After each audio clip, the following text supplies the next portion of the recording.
On December 4, 1872, a ship was discovered adrift in the Atlantic Ocean, a ghost ship sailing with no one at the helm. This wasn't some battered wreck, a victim of a vicious storm. No, this ship, the Mary Celeste, was perfectly seaworthy. Her sails were set, her cargo of industrial alcohol was untouched, and there was a 6-month supply of food and water on board. Everything seemed fine, except for one chilling detail: the crew was gone. The captain, his wife, their 2-year-old daughter, and the 7 experienced crewmen had vanished without a trace. What happened to them? It's a question that has haunted historians, sailors, and mystery lovers for over 150 years. There were no signs of a struggle, no blood, nothing to suggest a violent mutiny. The ship's logbook offered no clues. Its last entry was written 10 days earlier, noting the ship's position. It just stopped. The lifeboats were missing, which suggests the crew abandoned ship. But why? Why would they leave a perfectly sound vessel to take their chances on a small boat in the middle of the vast, unforgiving Atlantic? Over the years, theories have swirled like a sea fog. Did pirates attack? Unlikely. The valuable cargo and the crew's personal belongings were still there. What about a giant squid or some other sea monster dragging them into the depths? It's a fantastic story, but there's zero evidence. Some have even whispered of alien abduction, a truly out-of-this-world explanation for an out-of-this-world mystery. Let's look at the more plausible, scientific theories. One popular idea involves the cargo itself: 1,701 barrels of denatured alcohol. The theory goes that some of the barrels may have leaked, creating a buildup of flammable vapor.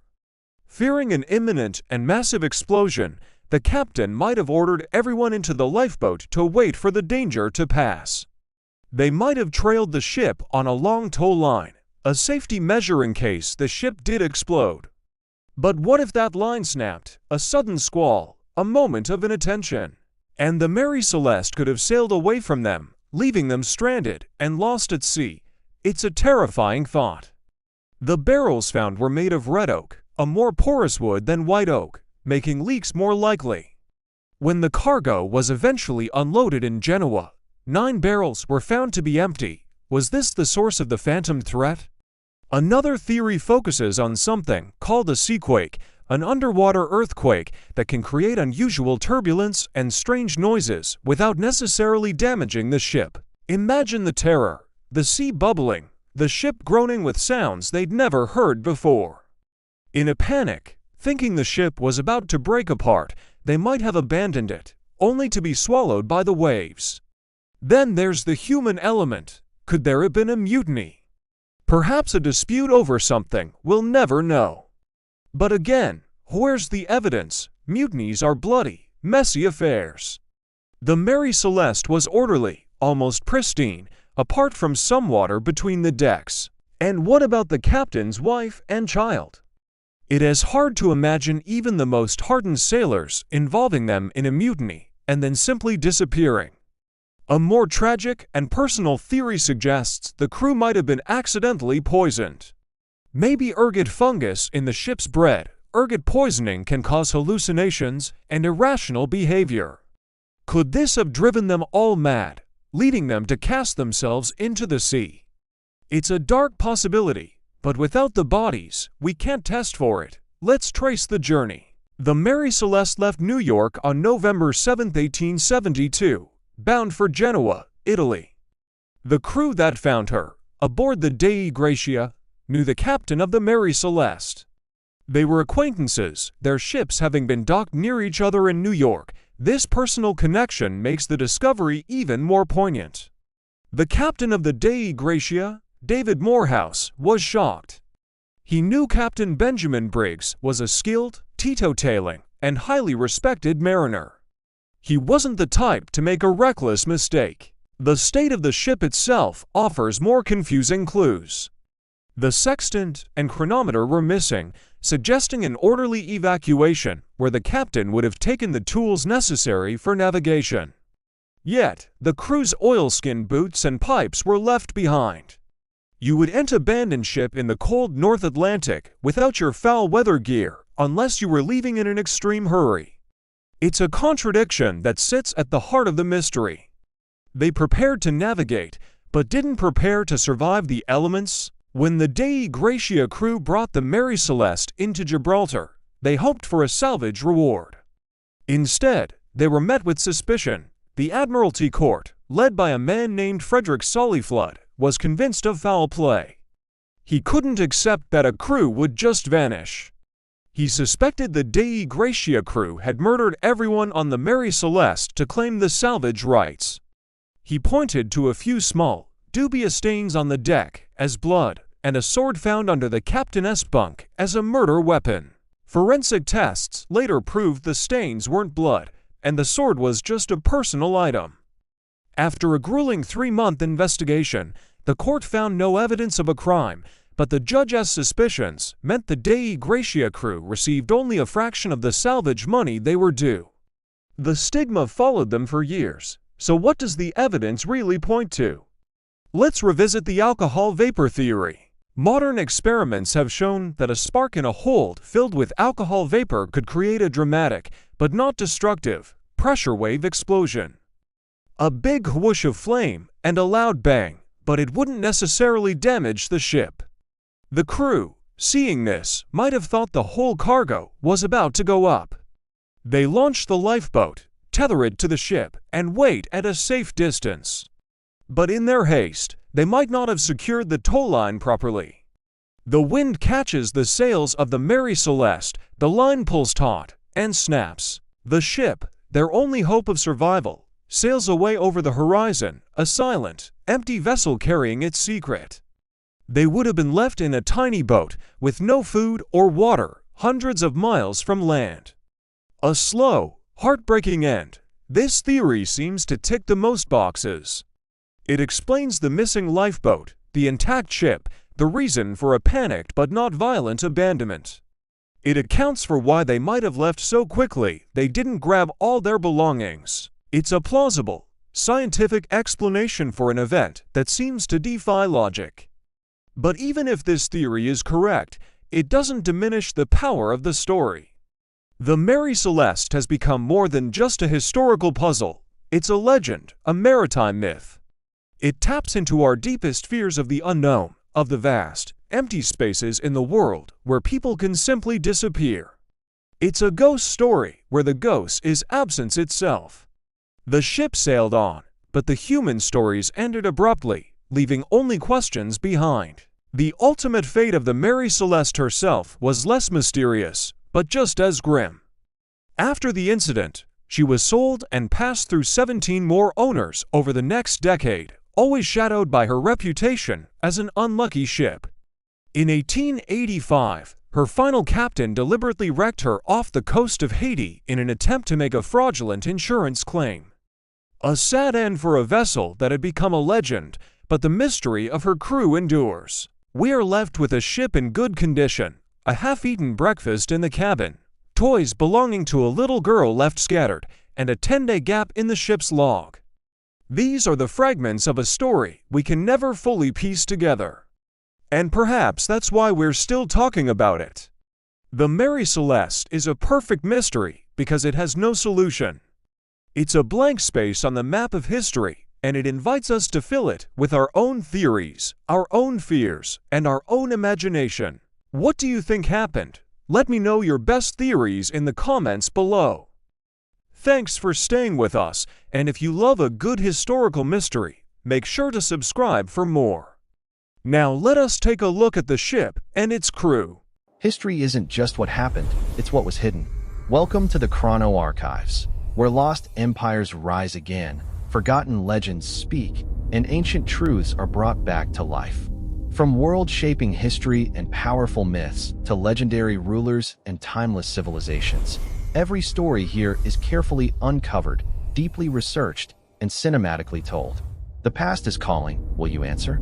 Subscribe and journey through time, one unforgettable chronicle at a time. Before we dive into the heart of the mystery, let's get to know the ship at the center of it all, and more importantly, the people whose fates became forever tied to its name. The Mary Celeste wasn't just a ghost ship. She was a vessel with a history, a purpose, and a crew of real, living people. Our story begins not on the open sea, but in a shipyard in Spencer's Island, Nova Scotia. In 1861, a brigantine was launched, originally christened the Amazon. She was a sturdy, reliable ship built to haul cargo across the vast Atlantic. Over the next decade, she had a rather eventful life, surviving storms and even a few accidents. She changed hands, was refitted, and eventually, in 1872, she was renamed the Mary Celeste. By this point, she was an American-registered merchant ship, a workhorse of the sea, ready for her next voyage under a new captain. And that captain was a man named Benjamin Spooner Briggs. If you were to pick a captain for a transatlantic voyage, you'd pick someone exactly like him. Born into a Massachusetts seafaring family, Briggs was a seasoned mariner at 37 years old. He was known for his competence, his strong moral character, and his devout Christian faith. He was a teetotaler, respected by his peers and trusted by his employers. He was the very picture of a reliable, steady hand at the helm. He wasn't just some nameless sailor, he was a man with a reputation, a family, and a future. He even invested his own money into the ship's cargo, a testament to his confidence in the voyage. This wasn't just a business trip for Captain Briggs. He decided to bring a piece of his heart with him. His wife, Sarah Elizabeth Briggs, joined him on the voyage. Sarah was also from a seafaring family and was no stranger to life at sea. By all accounts, she was a loving wife and a devoted mother. And with them was their bright, vivacious 2-year-old daughter, Sophia Matilda Briggs. Imagine a little girl, her laughter echoing across the wooden decks, turning the ship from a simple workplace into a floating family home. Their older son, Arthur, was left behind with his grandmother to attend school, with the promise of a happy family reunion upon their return.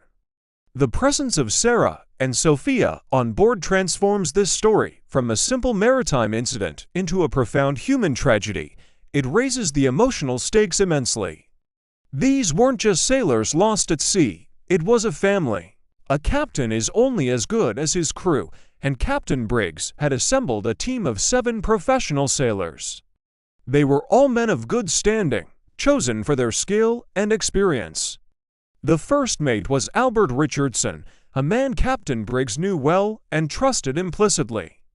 He was even considered a potential future captain himself. The second mate was Andrew Gilling, a young but capable man in his mid-20s. The cook and steward was Edward Head, and the 4 seamen were all German sailors, Volkert and Bas Lorenzen, who were brothers, Arian Martins, and Gottlieb Gaudschall. These weren't troublemakers or mutineers. They were experienced hands from Northern Europe, known for being reliable and disciplined. Contemporary records and letters show no sign of discord or conflict among the crew before they set sail. They were a solid, professional team, handpicked for a routine journey. On November 7, 1872, the Mary Celeste cast off her lines from New York Harbor. Her hold was filled with 1,701 barrels of denatured alcohol, destined for Genoa, Italy. On board were 10 souls: Captain Briggs, his wife Sarah, their daughter Sophia, and the 7-man crew. They were real people with hopes, dreams, and families waiting for them back home. They had letters to write, futures to plan, and lives to live. They were fathers, husbands, sons, and brothers. As the ship sailed out into the Atlantic, there was every expectation of a safe and profitable journey. No one could have predicted that they were sailing into one of history's most enduring and baffling maritime mysteries. Understanding who these people were is crucial. When we talk about the Mary Celeste, we're not just discussing a puzzle or a ghost story. We're talking about the disappearance of 10 individuals. We feel the weight of Captain Briggs's responsibility, the warmth of Sarah's presence, the innocence of little Sophia. We can imagine the camaraderie and the hard work of the crew. Their humanity is the anchor of this story. Their empty bunks, the half-eaten breakfast, The personal belongings left behind these aren't just clues. They are poignant reminders of the vibrant lives that were abruptly and inexplicably cut short. As we proceed to explore what happened next, let's keep these 10 people at the forefront of our minds. Their story deserves to be told not as a legend, but as a human drama, a mystery that is as much about the people as it is about the ship they left behind. Thank you for watching this part of our journey into the Mary Celeste mystery. In the next chapter, we will cover the discovery of the deserted ship by the Dei Gratia and examine the strange and unsettling condition in which she was found. The clues are baffling, and the scene is set for a mystery that has captivated the world for 150 years. If you don't want to miss it, make sure to subscribe and hit that notification bell. We'll see you next as we explore the voyage. Have you ever heard of a ghost ship, not one from a spooky movie, but a real one, found drifting aimlessly in the middle of the ocean? This is the story of the Mary Celeste, a ship that sailed into one of history's greatest unsolved mysteries. Our story begins in New York City in the chilly autumn of 1872. The Mary Celeste, a sturdy two-masted brigantine, was being loaded with a peculiar cargo, 1,700 barrels of raw, denatured alcohol. This wasn't for a giant party. It was destined for Genoa, Italy, where it would be used to fortify Italian wines. On November 7th, with the barrels secured in the hold, Captain Benjamin Briggs, his wife Sarah, their 2-year-old daughter Sophia, and a crew of 7 experienced sailors set sail. Captain Briggs was a respected, non-drinking man of the sea, and his crew was hand-picked and highly regarded. The weather was fair as they left the bustling harbor, the city skyline fading behind them as they headed out into the vast Atlantic. Everything seemed perfectly normal. For the first 10 days, the journey was uneventful. We know this because of the ship's logbook. The entries detailed their position, the weather conditions, and the daily routines of life at sea. The weather was described as typical for that time of year, a bit rough, but nothing an experienced crew and a well-built ship couldn't handle. The last entry in the ship's log was made on the morning of November 25th. At 5 a.m., it noted their position just off the Azores Islands. The entry was routine, giving no hint of any trouble or distress, and then ... silence. The logbook was simply left open on the mate's desk. After that date, not another word was written. The ship, with its crew and the Briggs family, seemed to simply continue sailing on its own. What happened in the hours and days that followed? Why would 10 people, including a child, abandon a perfectly seaworthy vessel in the middle of the ocean? There were no signs of a struggle. The crew's belongings were still in their quarters. The captain's navigational tools were laid out, as if he'd just stepped away for a moment. The cargo of alcohol was almost entirely untouched, ruling out the theory of a drunken mutiny. The only lifeboat was missing, suggesting they left the ship deliberately. But why? Some theories point to the alcohol cargo. 9 of the barrels were found empty. Did they leak, creating fumes that the crew feared would cause a massive explosion? Did Captain Briggs, in a moment of panic, order everyone into the lifeboat to wait for the danger to pass, only for the line to snap, leaving them stranded as their ship sailed away without them? Others suggest more dramatic possibilities, pirates, but nothing was stolen.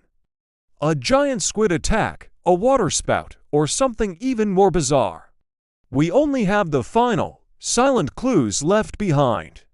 The ship itself was in good condition when it was found. It had taken on some water, but was far from sinking. It was, as one of the sailors who found it described, a perfectly sound ship. Yet, it was completely empty, a floating tomb holding onto its secrets. The final entry in the log, the missing lifeboat, and the untouched ship create a puzzle that has baffled historians and investigators for over 150 years. The Mary Celeste sailed on, but its human story ended abruptly on that November morning. In our next video, we explore the moment the ghost ship was discovered and the eerie scene that greeted the sailors who dared to board it. Make sure you're subscribed so you don't miss it. Thanks for watching. December 4, 1872. The Atlantic Ocean, about 400 miles east of the Azores. Captain David Morehouse of the British brigantine Dei Gratia stood on his deck, peering through his spyglass. Something was off. Ahead, another ship, a two-masted brigantine much like his own, was sailing erratically. Its sails were partly set, but torn and flapping in the wind. It yawed awkwardly, drifting with the current, clearly not under anyone's control. As the Dei Gratia drew closer, Morehouse recognized the vessel. It was the Mary Celeste. He knew its captain, Benjamin Briggs. They were friends. They even had dinner together in New York, just before the Mary Celeste set sail a week ahead of his own ship. A knot of unease tightened in Morehouse's stomach. Why was she here, adrift and in such a state? He hailed the ship, once, twice. The only answer was the creak of timber and the snap of tattered canvas. There was no one at the wheel, no one on deck. An eerie silence hung over the vessel, a silence that felt heavy and wrong. Morehouse ordered his first mate, Oliver DeVoe, to take to seamen and board her. They lowered a small boat and rowed across the choppy water, separating the two ships. The closer they got, the stranger the scene became. The Mary Celeste wasn't wrecked, her hull was sound, but she looked empty, abandoned. Climbing aboard was like stepping into a frozen moment. The deck was deserted. The ship's single lifeboat was gone, which was odd but could be explained. Perhaps the crew had abandoned ship for some reason. But as DeVoe and his men moved through the vessel, the mystery only deepened. They went down to the galley. A meal was laid out, seemingly unfinished. The stove was cold, but pots and pans were still in their places. In the crew's quarters, they found sailors' chests, pipes, and personal belongings left exactly where you'd expect them to be. Money and valuables were untouched. It was as if the crew had simply vanished mid-activity.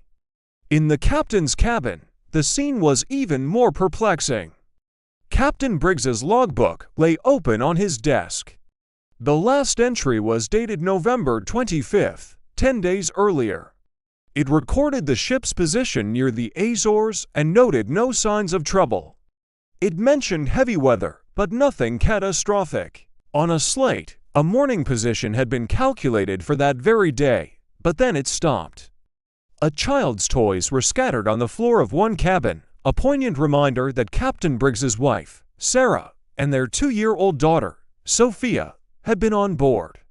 Everything of value was there, including Sarah's sewing machine and jewelry. Why would a family, or any crew, abandon ship leaving everything they owned behind? It made no sense. DeVoe then checked the cargo hold. The Mary Celeste was carrying 1,701 barrels of industrial alcohol, a valuable and volatile cargo, destined for Genoa, Italy. He expected to find chaos, maybe signs of a fire or a leak. But the hold was orderly, the barrels were secure. A check of the manifest against the cargo showed that 9 barrels were empty. This was noted, but these barrels were made of red oak, known to be more porous than the white oak of the others. It was possible they had simply leaked over time. It wasn't the kind of emergency that would cause an experienced captain like Briggs to abandon a perfectly seaworthy vessel. The ship's papers were missing, along with the captain's sextant and chronometer, instruments essential for navigation. But the ship itself was fine. The pumps were in working order. There was a bit of water in the bilge, about 3.5 feet, but that was normal for a wooden ship of her size. Nothing suggested she was in any danger of sinking.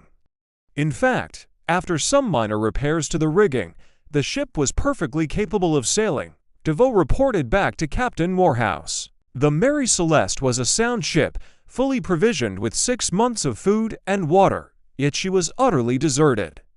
10 people, Captain Briggs, his wife and daughter, and a crew of 7, had disappeared without a trace. What could have happened? They found a sounding rod on the deck, suggesting someone might have been checking the water in the hold, perhaps mistakenly believing the ship was taking on water faster than it was.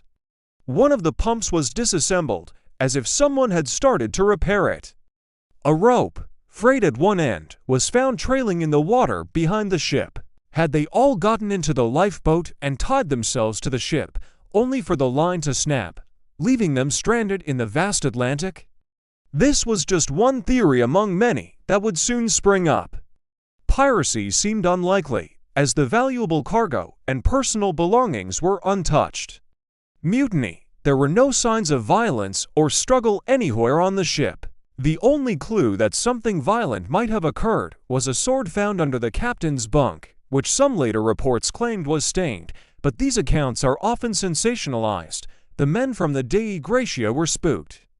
The ship felt haunted, a floating tomb holding a silent, terrible secret, but she was also a valuable prize. Maritime law entitled them to a significant share of the ship and cargo's value if they brought her safely to port. Captain Morehouse made a decision. He would split his crew. He and 8 men would continue on the Dei Gratia, while First Mate DeVoe and 2 others would sail the Mary Celeste to Gibraltar, the nearest British port. It was a risky move, leaving both ships shorthanded for the treacherous 800-mile journey. For the next 2 weeks, DeVoe and his small crew wrestled with the ghost ship, battling storms and their own growing fears, constantly looking over their shoulders, wondering what fate had befallen the 10 souls who came before them. When they finally guided the Mary Celeste into the port of Gibraltar, they weren't just bringing in a ship. They were delivering one of the greatest maritime mysteries of all time. A mystery that, to this day, has never been solved. What happened to the crew of the Mary Celeste? Where did they go? We'll dive into the theories, from the logical to the outlandish, in our next chapter. Thanks for watching, and don't forget to subscribe so you don't miss it next as we explore some of the physical clues. The ship was adrift, a ghost on the waves, but what secrets did she hold? Welcome back to our investigation into the mystery of the Kaz II. In the last chapter, we saw the vessel being towed back to shore. Now, the real detective work begins as forensic investigators step aboard. What they found, and what they didn't find, only deepened the mystery. Let's piece together the physical evidence and see where it leads. The first thing the police noticed was the condition of the ship itself. It was almost pristine. The sails were up, but they were shredded, likely from flapping in the wind for days on end. Below deck, everything seemed normal. Beds were made, clothes were neatly folded, and a laptop was open on a table. It was as if the crew had just vanished into thin air. There were no signs of a struggle, no blood, no damage to the ship that would suggest a collision or a violent encounter. It was an eerie, unsettling scene. The table was even set for a meal that was never eaten. This lack of chaos immediately made investigators question the more dramatic theories. If pirates had attacked, wouldn't there be signs of a fight? If a rogue wave had hit, wouldn't the cabin be in disarray? The tidiness of the Kaz II was the first, and perhaps most baffling, clue of all. It pointed not to a sudden, violent event, but to something quieter, something more perplexing. Let's talk about the engine room. When the salvage crew first boarded, they found the engine was running. This was a crucial piece of information. It meant that at the time the men disappeared, the boat was under power. It wasn't just drifting helplessly. Someone had intentionally left the engine on. But why were they in the middle of a maneuver?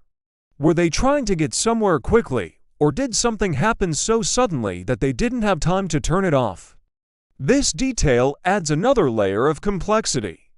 A running engine suggests a moment of activity, a snapshot in time frozen right before the disappearance.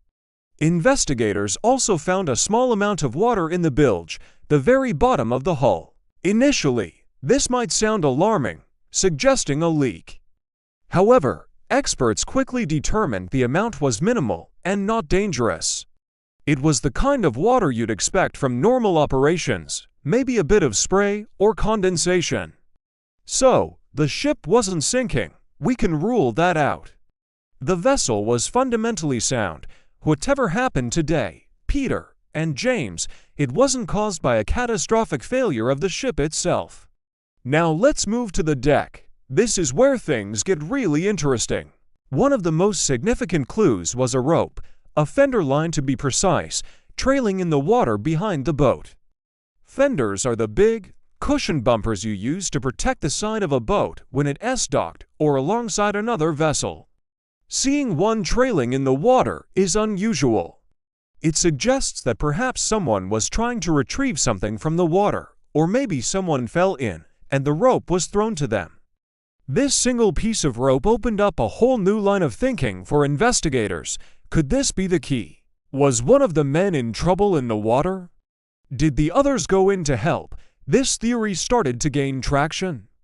It was simple, it didn't require pirates or sea monsters, and it fit with the idea of a sudden, non-violent disappearance.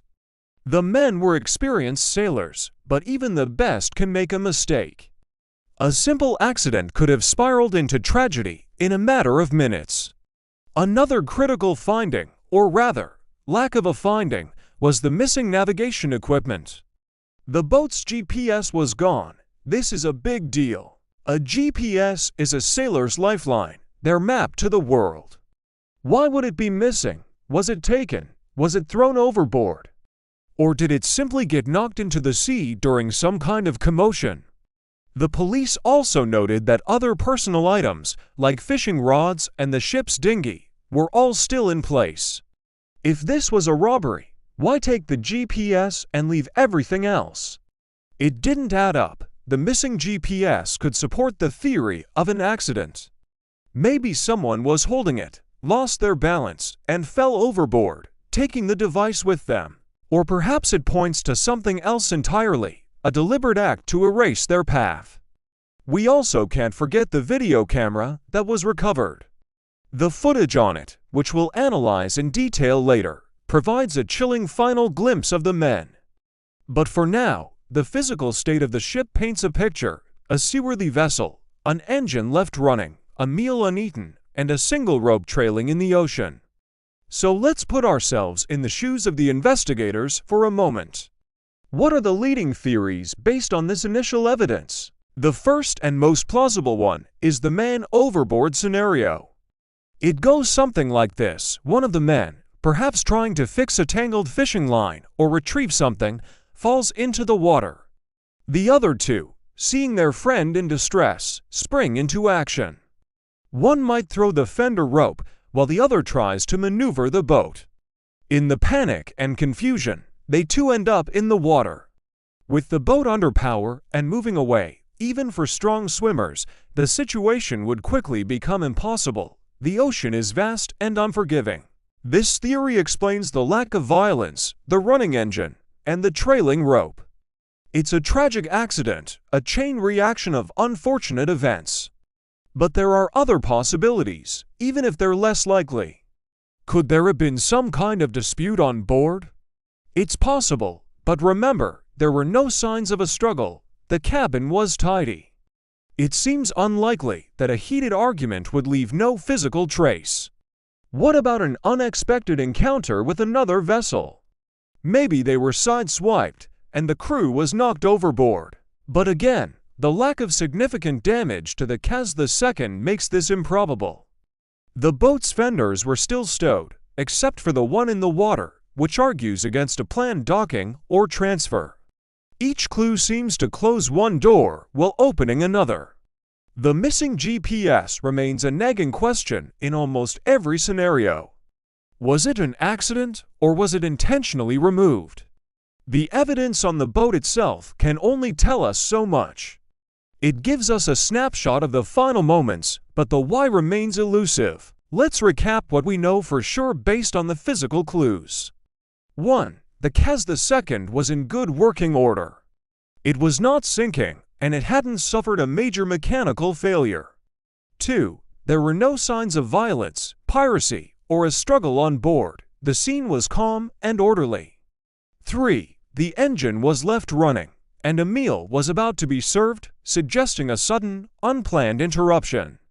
4. A fender rope was found trailing in the water, pointing towards a possible man overboard situation. And 5. Crucial navigation equipment, the GPS, was missing, while other valuables were left behind. These 5 points form the foundation of the entire investigation.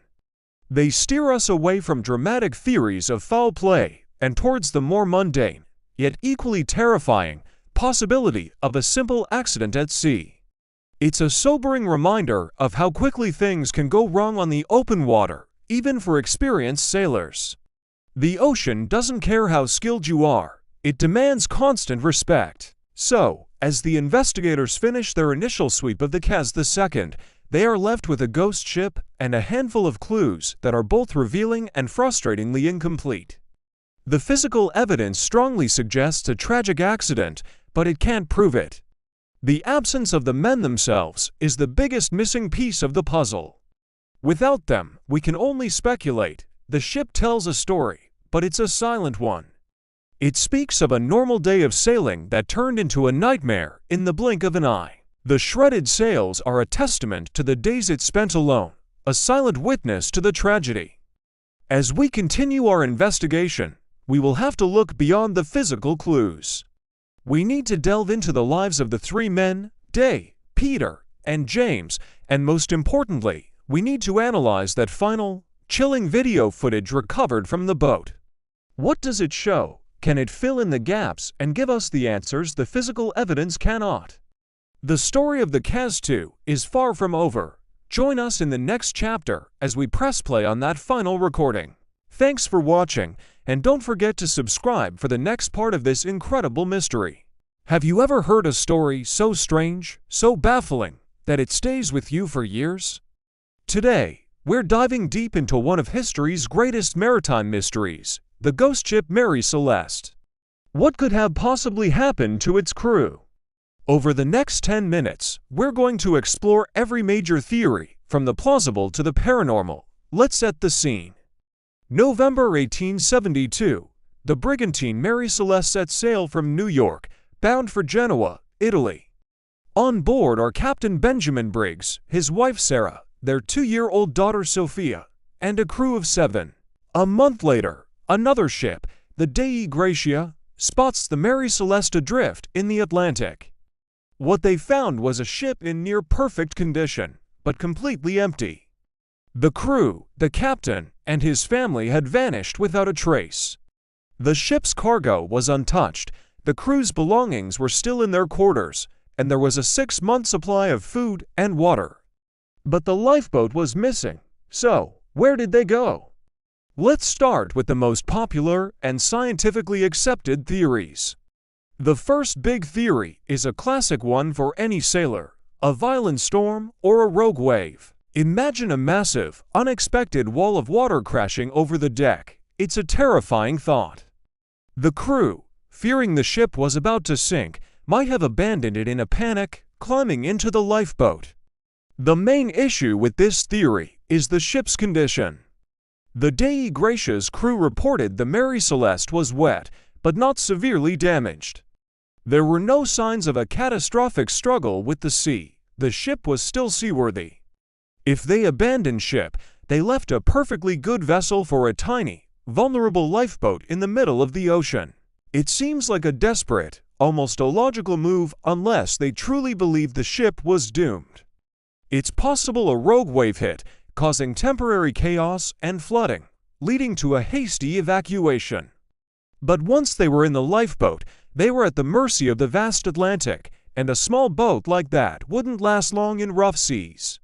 Now for a theory that gets a bit more technical, and it's one of the most compelling. It revolves around the ship's cargo, 1,701 barrels of denatured alcohol. 9 of these barrels were found empty. The theory goes that some of the alcohol leaked, creating a buildup of flammable fumes in the cargo hold. Captain Briggs, fearing an imminent explosion, ordered everyone into the lifeboat as a precaution. Perhaps they tied the lifeboat to the ship, intending to wait at a safe distance for the fumes to clear. But what if the rope snapped? The Mary Celeste would have sailed away on its own, leaving them stranded. This explains the missing lifeboat and why the ship was left in good order. It wasn't abandoned in a panic, but as a calculated safety measure that went horribly wrong. This theory is supported by the fact that the cargo hatch was found open, which could have been an attempt to ventilate the hold. The lack of any fire or scorch marks also fits. They left because they feared an explosion, not because one actually happened. It's a tragic story of a prudent decision with a fatal outcome. Let's venture into some more dramatic, natural phenomena. Could a waterspout or even a seaquake be to blame?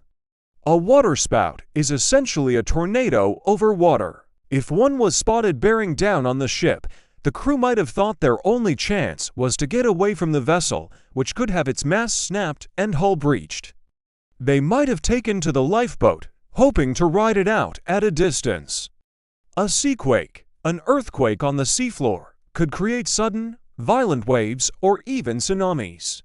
The terrifying, unexplained shaking of the ship could easily cause a panic. In either scenario, the crew abandons ship, and the same tragic fate befalls them in their small lifeboat. The problem here is the lack of evidence. There were no reports of such extreme weather or seismic activity in that area at that time. While possible, these theories rely on an unrecorded, localized event, making them difficult to prove. It's a plausible explanation for a sudden evacuation, but it's purely speculative. Now we move from acts of nature to acts of humanity. What about mutiny or piracy? The idea of a violent takeover is certainly dramatic. Maybe the crew rose up against Captain Briggs, killed him and his family, and then fled in the lifeboat with whatever valuables they could carry. But this theory quickly falls apart under scrutiny. First, Captain Briggs was known as a fair and respected man. A mutiny seems out of character for his crew. Second, and more importantly, nothing of value was taken. The cargo was intact, and the captain's and crew's personal belongings, including money and valuables, were left behind. Pirates would have plundered the ship, especially the valuable alcohol cargo. A mutinous crew would have likely taken the ship itself, not abandoned it. There were also no signs of violence or a struggle found anywhere on the Mary Celeste. The ship was strangely peaceful. So, while it's a staple of maritime fiction, mutiny or piracy just doesn't fit the facts of this case. What if the enemy wasn't another person, but something microscopic? The poisoning theory suggests the crew became sick from contaminated food or water. Ergot poisoning, caused by a fungus that can grow on rye flour, was a possibility. It can cause hallucinations and bizarre behavior. Perhaps, in a state of delirium, they all jumped overboard or abandoned ship for no rational reason. However, the ship had a 6-month supply of food and water, and the crew of the Dei Gratia ate some of it with no ill effects. Also, the captain and his family ate different, better quality food than the crew, so it's unlikely they would all be affected in the same way at the same time. The idea of a sudden, shared madness is intriguing, but the evidence just isn't there. The ship's galley was in order, and there was no sign of spoiled food that would cause such a drastic reaction from every single person on board. This leads us to the most likely scenario, which is really a combination of other theories, a mistaken, premature abandonment. Picture this, a combination of leaking alcohol fumes, some rough weather, and maybe a faulty pump makes Captain Briggs believe the ship is in far greater danger than it actually is. He makes a judgment call. He thinks the ship is taking on water and might explode. The safest option seems to be to get everyone into the lifeboat and trail the ship until the danger passes. They tie a line to the Mary Celeste, but the weather worsens unexpectedly. The line snaps. They watch in horror as their ship, their only real hope of survival, sails away from them over the horizon. They are left in a tiny boat in the middle of the Atlantic Ocean, with no way to navigate and no hope of rescue. This theory combines the alcohol fumes, the fear of sinking, and the missing lifeboat into one coherent, tragic narrative. It explains why the ship was in good condition because the danger was perceived, not actual.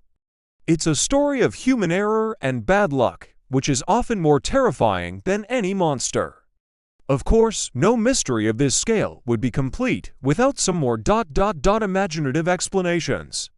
Over the years, people have blamed everything from sea monsters to alien abduction. The Bermuda Triangle is often mentioned, even though the Mary Celeste was found hundreds of miles away from it.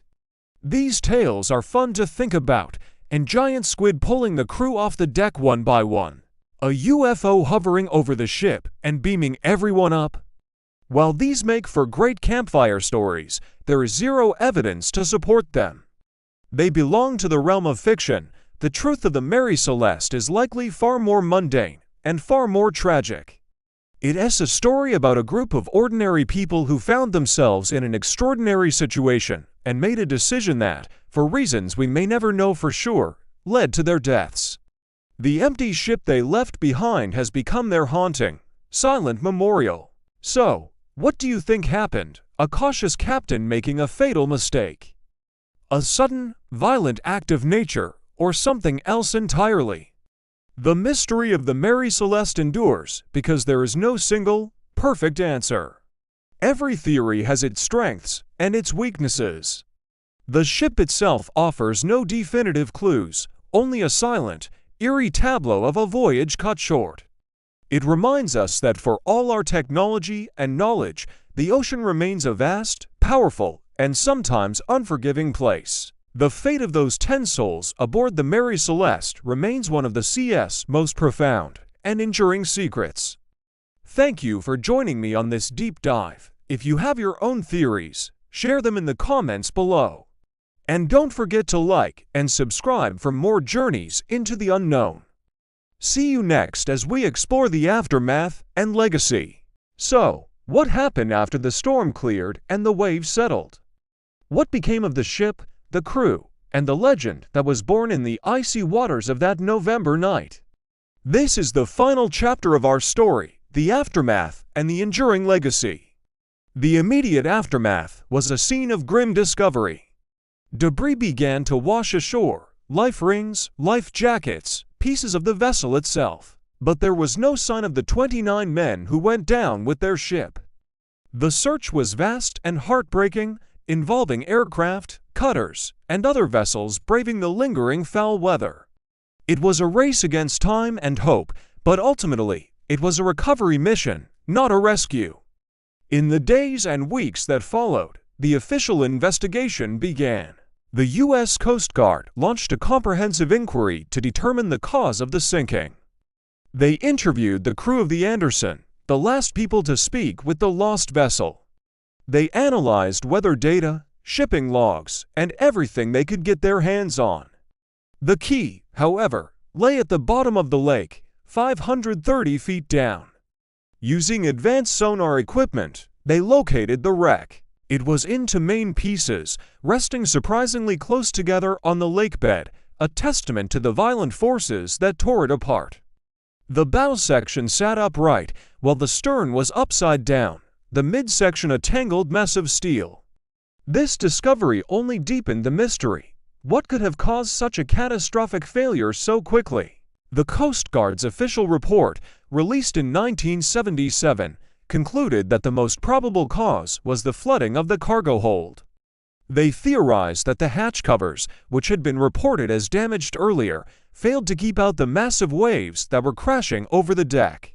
As water poured into the taconite pellet cargo, the ship lost buoyancy, nosedived, and plunged to the bottom, breaking apart either on the surface or during its descent.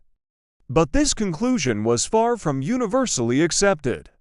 The Lake Carriers Association, representing the shipping companies, strongly disagreed. They proposed an alternative theory that the ship had struck the uncharted 6-fathom shoal near Caribou Island. They argued that this initial damage to the hull, combined with the storm's fury, was the real cause of the sinking. This debate, hatch covers versus shoaling, became a central point of contention for years. In the years that followed, several expeditions were mounted to the wreck site. Famed explorer Jacques Cousteau brought his submersible in 1980. Later, in 1994, a privately funded expedition used remotely operated vehicles to get the clearest images yet of the ship's final resting place. These dives provided incredible, haunting visuals, but no definitive answers. They confirmed the extensive damage, but couldn't prove exactly how it happened. The wreck was a silent, solemn monument. One of the most significant moments in the post-sinking history came in 1995. At the request of the families of the crew, a dive expedition was organized with a singular, poignant purpose: to recover the ship's bell. Using a specialized submersible, they carefully cut the 200-pound bronze bell from its mount on the pilot house. In its place, they left a replica bell, engraved with the names of all 29 lost crewmen, serving as a permanent underwater memorial. The original bell was painstakingly restored. Today, it stands as the centerpiece of the Great Lakes Shipwreck Museum at Whitefish Point in Michigan. Every year on November 10th, the museum holds a solemn ceremony. The bell is rung 29 times, once for each man who lost his life. It's a powerful, tangible connection to the past, a tribute to the human cost of the tragedy. But the story doesn't just live in museums and official reports. It has woven itself into the fabric of our culture, largely thanks to one iconic song. In 1976, Canadian singer-songwriter Gordon Lightfoot released The Wreck of the Edmund Fitzgerald. The haunting ballad captured the world's imagination, transforming a regional tragedy into an international legend. Lightfoot's lyrics, telling the story of the ship's final hours, became the definitive account for millions of people. It is a powerful piece of musical storytelling that ensures the ship and its crew are never forgotten. Of course, where there is mystery, conspiracy theories often follow. Over the years, alternative explanations have been proposed. Some suggest a structural failure, a weakness in the ship's keel from years of heavy loads. Others have floated more outlandish ideas, from rogue waves of unbelievable size to even paranormal or unexplained phenomena common to the Great Lakes. These theories persist because the official explanation leaves room for doubt, and the human mind craves a definitive, satisfying answer that simply isn't there. The story has been told and retold in countless books, documentaries, and articles. Each one tries to piece together the puzzle, to offer a new perspective or unearth a new clue. It's a testament to our fascination with the power of nature, the limits of technology, and the enduring human element at the heart of the story. So why does this particular shipwreck, among the thousands on the Great Lakes, continue to hold such a powerful grip on our collective consciousness? It's a combination of things. It was the largest ship of its time on the lakes, a true titan. It sank without a single distress call, vanishing in a matter of minutes. There were no survivors, leaving no eyewitnesses to tell the tale. And it happened in the modern era, a time when we felt we had conquered the challenges of nature. The sinking was a stark reminder of our vulnerability. It's a story of man versus nature, of technology versus the elements. It is a tale of 29 hardworking men who went to work one day and never came home. Their story is a permanent part of maritime history, a cautionary tale whispered on the winds of the Great Lakes. The legend endures because it speaks to something deep within us: our respect for the unforgiving power of the natural world, our empathy for those lost at sea, and our unending quest for answers in the face of profound mystery. The ship may be gone, but its story, its legacy, and the memory of its crew will sail on forever. Thank you so much for joining me on this deep dive into one of history's most compelling maritime mysteries. If you found this story as fascinating as I do, please hit that like button and subscribe for more journeys into the past. Let me know your thoughts in the comments below. Until next time, stay curious. Next we explore the most likely explanations. We've journeyed through a sea of questions, examining every piece of a puzzle that has remained unsolved for decades. We've looked at the ship's last known position, the frantic final communications, and the bizarre debris field that offered more questions than answers. We've considered theories ranging from rogue waves to mechanical failure, from human error to something far more sinister. We've listened to the experts, the historians, and the families who have carried this story for generations. So, where does all this leave us? After weighing every possibility, the most likely explanation, supported by the balance of evidence and expert consensus, paints a picture that is both tragic and frustratingly incomplete. It begins with a sudden, catastrophic event, an event so severe that it forced a rapid, perhaps even chaotic, evacuation. The evidence strongly suggests the crew and passengers abandoned ship, taking to the lifeboats as their only hope. Think back to the testimony of maritime safety expert Dr. Thorne in Episode 4. He explained how modern ships, even back then, were designed with redundant safety systems. For a complete loss of communication and a rapid sinking, the initial event had to be overwhelming. And remember the oceanographic data we explored?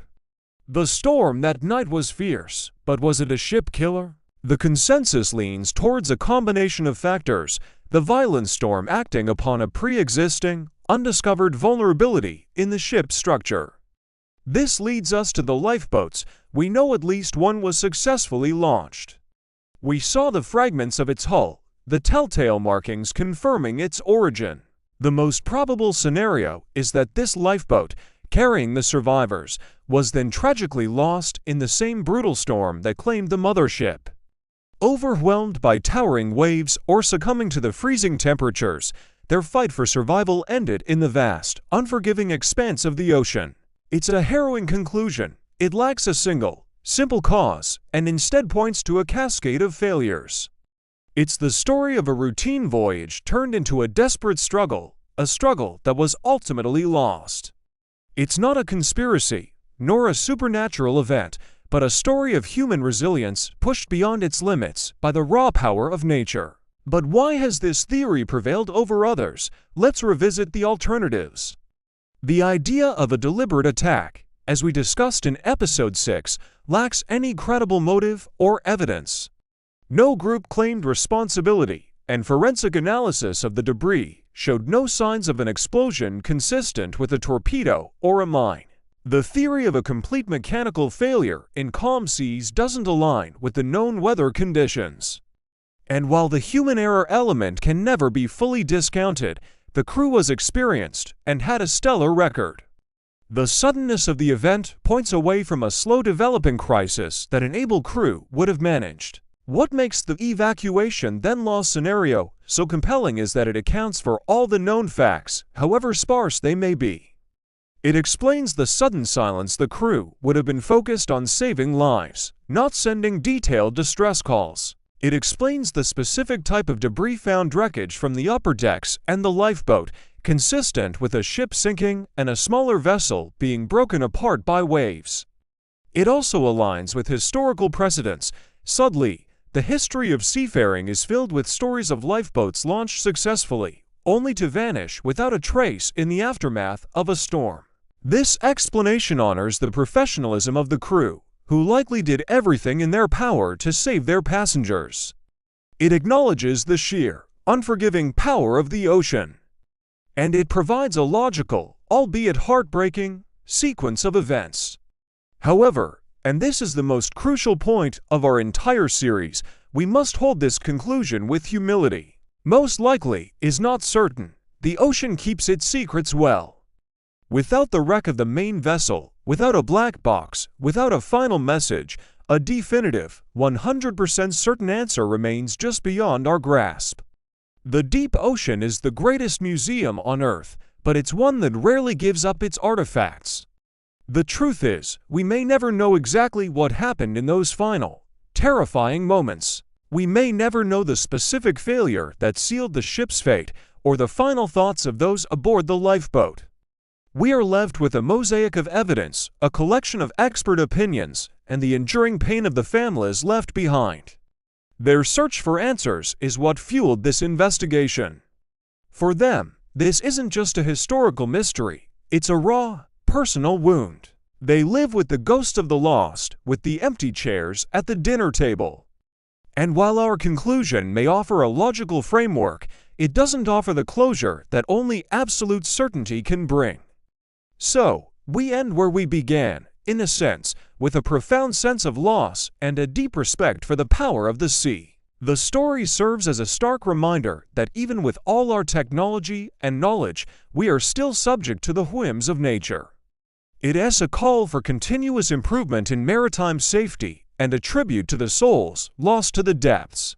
What we can do is remember them. We can remember their names, their stories, and the voyage that was their last. By keeping their memory alive, we ensure they are not forgotten, even if the complete truth of their final hours remains a secret held by the silent, deep ocean. The search for answers may have reached its logical end, but the act of remembering has no expiration. Thank you so much for joining me on this long and complex journey. Your curiosity and engagement have made this exploration possible. If you've been following along, I truly appreciate you sticking with it. Don't forget to like, subscribe, and share this series with others who are fascinated by the great unanswered questions of our world. Until next time, stay curious. And so, we arrive at the end of our journey, but not at the end of the mystery. After sifting through every piece of evidence, every theory, every first-hand account, and every modern analysis, we are left with more questions than answers. The fate of the ship and its crew remains one of history's most profound enigmas, a story that has captivated and baffled experts for over a century. We've looked at the official reports, the radical theories, and the quiet whispers that have passed down through generations. But now, after all this, the most important question is the one I have for you. What would you have done? Imagine yourself in the captain's boots. The wind is howling, the ice is closing in, and your crew is looking to you for survival. Every decision carries the weight of life and death. Do you press on, trusting your ship and your skill to see you through the treacherous passage? Do you turn back, admitting defeat but potentially saving everyone on board? Or do you gamble on an uncharted route, a desperate hope for a clear path that could lead to either salvation or disaster? Think about the pressure, the isolation, the crushing responsibility. The captain made a choice, and that choice led them into the pages of history, forever shrouded in mystery. What would your choice have been? Now let's talk about the clues. We've examined so many of them, the cryptic logbook entries, the strange artifacts found scattered across the ice, the conflicting testimonies from search parties. It feels like a giant jigsaw puzzle with half the pieces missing. But what if there's one piece, just one, that could unlock the entire picture? Is it a lost document, perhaps a private journal kept by one of the officers, hidden away in an attic somewhere? Could it be a yet undiscovered piece of the wreckage, lying deep beneath the waves, holding the secret to the ship's final moments? Or maybe the clue isn't physical at all. Perhaps it's a detail in an old native legend that has been overlooked, a subtle linguistic clue in a letter home that we've misinterpreted. If you could magically uncover one single piece of evidence to solve this case, what would it be? What do you think is the key that would finally turn the lock? This is where the official investigation ends and our collective investigation begins. History isn't just something you read in a book. It's a living conversation, and every voice adds a new perspective. The greatest minds have tried and failed to definitively solve this puzzle, but sometimes a fresh pair of eyes can see what everyone else has missed. You've heard all the facts, you've considered the possibilities. Now it's your turn to become the detective. I want you to head down to the comments section right now and tell me your theory. Don't be shy, there are no wrong answers when it comes to a mystery this deep. Piece together the clues in a way that makes sense to you. Was it a perfect storm of environmental factors? A catastrophic failure of the ship's equipment? Was there a mutiny on board, a breakdown of command that led to chaos? Or do you lean towards one of the more fringe theories we discussed? Something that defies conventional explanation? I'm genuinely curious to read your thoughts. Let's see if, together, we can build a new hypothesis or find a new angle that the experts haven't considered. Lay out your case, tell me who you think was responsible, what you believe was the sequence of events, and where you think the ultimate proof might lie. Let's turn the comments into a think tank, a collaborative effort to unravel this historical knot. Your theory might just be the one that makes everyone else stop and think. I'll be reading through them, and I can't wait to see what you all come up with. Thank you so much for joining me on this incredible and mysterious voyage. If you enjoyed this deep dive, make sure to like and subscribe for more journeys into the unknown. Until next time, keep questioning. As we close this chapter of the Chrono Archives, remember, the past is never truly gone. It waits patiently in the shadows of forgotten ruins, in the echoes of ancient voices, and in the timeless lessons that still guide us today. It waits to be remembered by curious minds like yours. Thank you for joining us on this extraordinary journey through the annals of time. If today's exploration of lost civilizations, mythical legends, or historical enigmas ignited your passion for the past, hit that like button. Drop a comment with your favorite moment or what you'd love to see next, and most importantly, subscribe to the Chrono Archives and continue the journey through time. Turn on notifications so you never miss an episode where we unearth buried secrets, decode ancient mysteries, and bring history's greatest stories back to life. Together, we'll keep the flame of the past burning bright. Until next time, fellow time travelers, keep questioning, keep discovering, and keep remembering. The Chrono Archives, where the past lives forever.